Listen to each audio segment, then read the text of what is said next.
Hi, hello, my dear lovely students. How are you all? I expect that all are fine. আচ্ছা, আমরা কথা না বাড়াই সরাসরি ক্লাসে চলে যাই। গতবারের মতো আমাদের আজকে ধারাবাহিক যে ক্লাস সেটা ছিল, আমি আগেই বলছিলাম যে 18তম কোশ্চেন নিয়ে আজকে কথা বলবো। 18তম কোশ্চেনের 4 নং যে পার্টে আসে তোমাদের identify the figures of speech in the underlined parts of the following quotation and explain the functions. তার মানে হচ্ছে 18তম কোশ্চেনটা তোমরা আমার হাতে দেখতে পাচ্ছ। এখান থেকে আমরা 4 নম্বরের যেই তোমার হচ্ছে পোর্শনটুকু আছে সেটা আমরা আজকে সলভ করব। তার মানে হচ্ছে identify the figures of speech. আমাদেরকে হচ্ছে গিয়ে ফিগারস অফ স্পিচ আইডেন্টিফাই করতে হবে এবং কেন সেটা ওই ফিগারস অফ স্পিচ ডিনোটস করে তার হচ্ছে ব্যাখ্যা করতে হবে। ক্লিয়ার? চলো আমরা এটা সলভ করার জন্য ট্রাই করি। আজকের ক্লাস এটা নিয়ে আমাদের হওয়ার কি ছিল, কথা ছিল। Let's get started. The very first question is here, she was trembling like a leaf. তাহলে এই স্টেটমেন্টটা দেখে তোমাকে বলতে হবে যে এটা কোন কি বলা যায় ফিগারস অফ স্পিচ। আচ্ছা, তাহলে আমরা যদি এখানে দেখি she was trembling like a leaf, সে কাঁপতে ছিল একটা কিসের মতো, পাতার মতো। ক্লিয়ার? তার মানে someone is shaking from fear, cold or nervousness as a leaf trembles in the wind. Clear? অর্থাৎ একটা লোক এমনভাবে কাঁপতেছিল হয়তো বা ভয়ে অথবা ঠান্ডায় অথবা তার নার্ভাসনেসের কারণে, যেভাবে একটা পাতা হচ্ছে বাতাসে কি করতে থাকে, শেকিং করতে থাকে। ক্লিয়ার? আচ্ছা, যে ব্যাপারটা আমরা বলবো এই স্টেটমেন্টটা দেখে আমরা বুঝতে পারি এটা হচ্ছে it's an example of simile. তার মানে হচ্ছে এই পার্সনিফিকেশন বলবো আমরা হচ্ছে সিমিলি। কেন সিমিলি? সিমিলির একটা ব্যাপার আমরা জানি যে সিমিলি কেন সিমিলি, সিমিলি ব্যাপার সম্পর্কে আপনাকে জানতে হবে। সিমিলির সংজ্ঞা কি, কি করে বুঝবো এটা হচ্ছে কি সিমিলি? সিমিলি হচ্ছে figures of speech where an explicit comparison is formed or made between two different things. অর্থাৎ a direct comparison is compared between two different things using words like as or such as. দুইটা ভিন্ন জিনিসের মাঝে যখন তুলনা করা হয় directly তখন আমরা বলবো এটাকে সিমিলি। তাহলে she was trembling like a leaf, অর্থাৎ তার যে কাঁপুনি কিসের মতো, একেবারে একটা লিফের মতো। তাহলে দুইটা ব্যাপার আমরা পাচ্ছি, একটা হচ্ছে শি তার ট্রিমলিং কিসের সাথে, এ লিফের সাথে। কি ওয়ার্ড ইউজ করছে এখানে? লাইক। তাহলে আমরা জানি যখন হচ্ছে দুইটা ভিন্ন জিনিসকে অ্যাজ লাইক সাজেস দ্বারা কম্পারিজন করা হয় তখন তাকে কি বলা হয়? সিমিলি বলা হয়। তাহলে আমরা কি লিখবো খাতায়? আনসার টু দ্য কোশ্চেন হচ্ছে 4 লিখে আমরা লিখবো এই নাম্বারে, ইয়ার স্টেটমেন্টটা লিখে আমরা লিখবো this is an example of simile. And why it is simile তখন আমরা লিখবো it's an example of simile because here two different things is compared directly using word like. Clear? তাহলে আপনি 2 out of 2 পাবেন। এভাবে তারপরেরটা আমরা দেখবো। Next question, I fall upon the thrones of life, I bleed. It's a very interesting line, very emotional and powerful line of Percival Shelley. এবং এই স্টেটমেন্টটা stated করা হয়েছে কোথায়? পার্সিভেলির খুবই মোস্ট ইম্পর্টেন্ট একটা পোয়েম, সেটা হচ্ছে ode to the West Wind. Clear? এক্ষেত্রে এই যে স্টেটমেন্ট, এই স্টেটমেন্ট দেখে আপনার কি মনে হচ্ছে এটা কোন কি বলা যায় ফিগারস অফ স্পিচ? এই স্টেটমেন্ট দেখে আমরা বলবো, আমি যেটা বলবো এটা হচ্ছে it's an example of metaphor. এখন আপনার মনে হচ্ছে প্রশ্ন জাগতে পারে যে কেন এটা হচ্ছে কি বলা যাচ্ছে মেটাফোর। তাহলে আমরা একটু মেটাফোর সম্পর্কে জানি। মেটাফোর হচ্ছে একটা implicit comparison between two different things. এখানে যে ব্যাপারটা থাকবে না সেটা হচ্ছে ওই যে ইউজিং ওয়ার্ড, যেটা আমরা সিমিলিতে ইউজ করছি লাইক অ্যাজ অথবা সাজেস, এই কথাগুলো এখানে থাকবে না। ক্লিয়ার? Okay fine. তাহলে এখানে আমরা দুইটা জিনিস যেটা দেখবো সেটা হচ্ছে I fall upon the thorns of life I bleed. এখানে the speaker of the poem, তার মানে হচ্ছে the speaker stated here what the difficulties of life is compare to thorns. তাহলে দুইটা ভিন্ন জিনিস, দ্য ডিফিকাল্টিস অফ লাইফ যেটাকে compare করা হয়েছে থ্রনের সাথে, এবং এখানে কি ইউজ করা হয় নাই?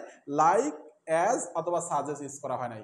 এই জন্য এটাকে আমরা বলবো কি হচ্ছে মেটাফোর। যদি বলতো লাইক এ থ্রন তাহলে আমরা এখানে আবার ইউজ করা লাগতো এটা হচ্ছে সিমিলি। ক্লিয়ার? তাহলে আমরা সিমিলি আর হচ্ছে মেটাফোরের মাঝে মোটামুটি ভাবে একটা ক্লিয়ার একটা নোশন পেয়ে গেলাম।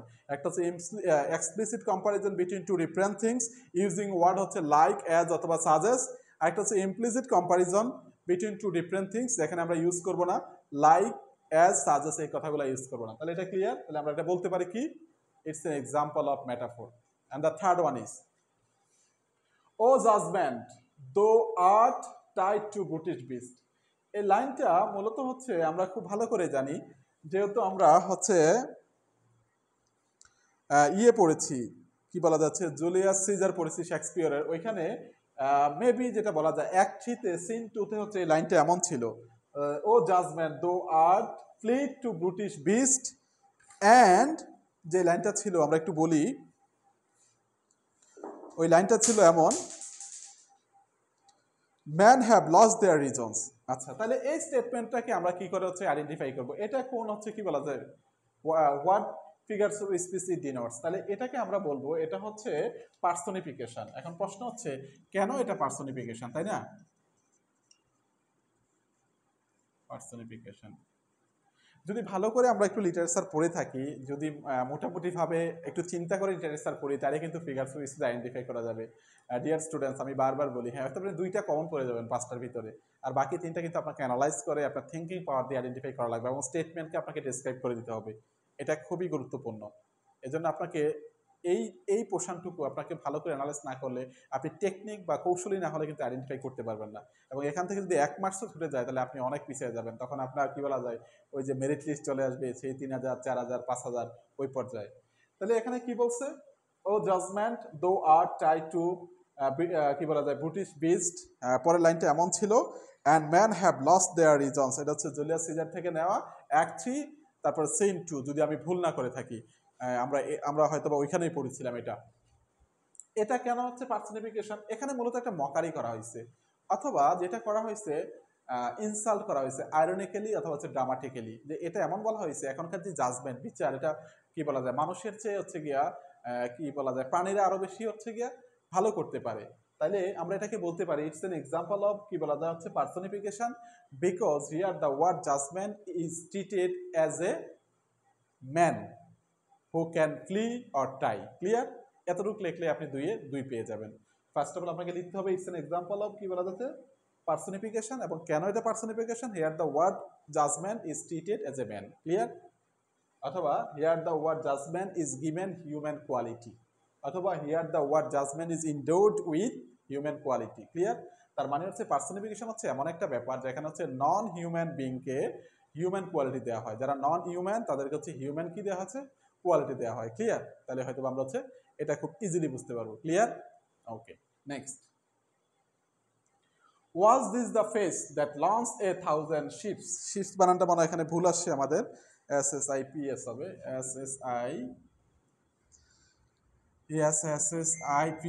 SSIPS, and burned the topless tower of Ilium. Was this the page that launched 1000 ships and burned the topless tower of Ilium? আচ্ছা, এটা নিয়ে একটু মজার কাহিনী বলি আপনাদেরকে প্লিজ। হ্যাঁ, এটা একটা কেমন কাহিনী আমরা খুব ভালো করে জানি যে এই পোর্শনটুকু বা স্টেটমেন্টগুলো কোত্থেকে নেওয়া হয়েছে, ক্রিস্টোফার মার্লোর ডক্টর ফস্টার যে ড্রামা, এটা আমরা মোটামুটি সবাই পড়ছে, মোটামুটি বলবো না কমপ্লিটলি সবাই পড়ছে, এবং খুবই ইন্টারেস্টিং একটা ড্রামা, খুবই জনপ্রিয় একটা ড্রামা, এবং এলিজাবেথের কি বলা যায় শ্রেষ্ঠ একটা ড্রামাগুলোর ভিতরে হচ্ছে একটা ড্রামা। ক্লিয়ার? এই পোর্শনটুকু কখন বলা হয় আমরা জানি, ফস্টাস তার তো একটা কি ছিল 24 এর একটা ডেট ছিল, তাই না? 24 এর ডিডের যখন তার ডিট শেষ হয়ে যাবে, অর্থাৎ তার জীবনের শেষের দিকে চলে আসছে, তখন সে এক পর্যায়ে মেপোস্টোফিলসকে বলছে, মেপোস্টোফিলস তুমি আমাকে হচ্ছে হেলেনের আত্মা দেখাও। মেপোস্টোফিলস যখন তাকে হেলেনের আত্মা দেখায়, তখন সে হেলেনের সৌন্দর্যের প্রতি প্রভাবিত হয়ে, মানে হেলেন এত সুন্দর লাগছে তার কাছে, তখন সে এটা বলছিল, এই কি সেই হেলেন, অথবা এই কি সেই চেহারা যার জন্য হচ্ছে হাজার হাজার যুদ্ধ জাহাজ নেমেছিল, এই কি সেই চেহারা, অথবা এই কি সেই মুখশ্রী যার জন্য ট্রয় নগরীর এত বড় বড় দালানকোঠা সব ধ্বংস হয়ে গিয়েছিল। ক্লিয়ার? তার মানে হচ্ছে হাজার হাজার যুদ্ধ জাহাজ তো নামা সম্ভব না, আর একদম সব কি বলা যায় টাওয়ারগুলো তো বা অট্টালিকাগুলো তো হচ্ছে একেবারে হচ্ছে ধ্বংস হয়ে যায় নাই, হয়তো বা কিছু গিয়েছে। আমরা একটু বলি না যেমন মাঝে মাঝে যে ওই মিটিং হচ্ছে মোরলেস বলা যায় হচ্ছে 10,000 মানুষ হয়েছে, তখন আমরা বলি লক্ষ লক্ষ মানুষ হয়েছে। তাহলে এটা আমরা কেন বলি? তাহলে হাইপারবোল হচ্ছে একটা figures of speech where something is exaggerate for emphasis, জোর দেওয়ার জন্য, আরো বেশি গুরুত্ব বোঝানোর জন্য আমরা বলি এটাকে। Clear?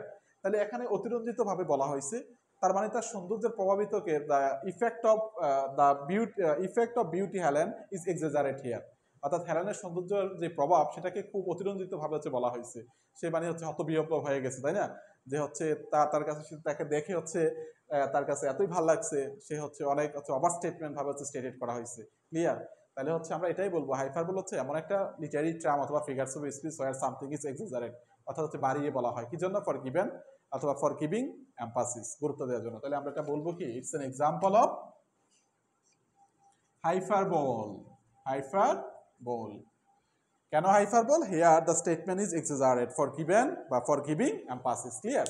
And the last one, she is an open book, she is an open book। তাহলে এখানে she-কে হচ্ছে কম্পেয়ার করা হয়েছে অ্যান ওপেন বুকের সাথে। এবং আপনি একটা ব্যাপার দেখেন এখানে লাইক অ্যাজ অথবা সাজেস্ট কোনো ওয়ার্ড আছে নাই, যদি লাইক অ্যাজ বা সাজেস্ট থাকে তাহলে বলবো আমরা সিমিলি, যদি লাইক অ্যাজ বা সাজেস্ট না থাকে তাহলে আমরা এটাকে বলবো হচ্ছে কি মেটাফোর। আমরা মেটাফোর জানি যে ফিগারস অফ স্পিচ যেটাকে হচ্ছে কি দুইটা ডিফারেন্সেস কম্পেয়ার করা হবে উইদাউট ইউজিং লাইক, অ্যাজ অথবা সাজেস। তার মানে she is an open book, সে হচ্ছে একটা খোলা বই, তার মানে হচ্ছে she is easy to understand, তাকে সহজেই বোঝা যায়। তার মানে আমরা এটা বলবো it's an example of, it's an example of metaphor, it's an example of কি metaphor.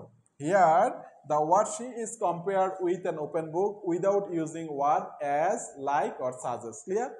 এভাবে আপনাকে ধরে ধরে কিন্তু এই ব্যাপারগুলোকে মাথায় নিয়ে আসতে হবে। আপনি এখানে দেখেন হয়তো বা দুইটা আপনার প্রিভিয়াস থেকে আসছে আর বাকি তিনটা কিন্তু আপনাকে ধরেই হচ্ছে পড়া লাগতেছে। ক্লিয়ার?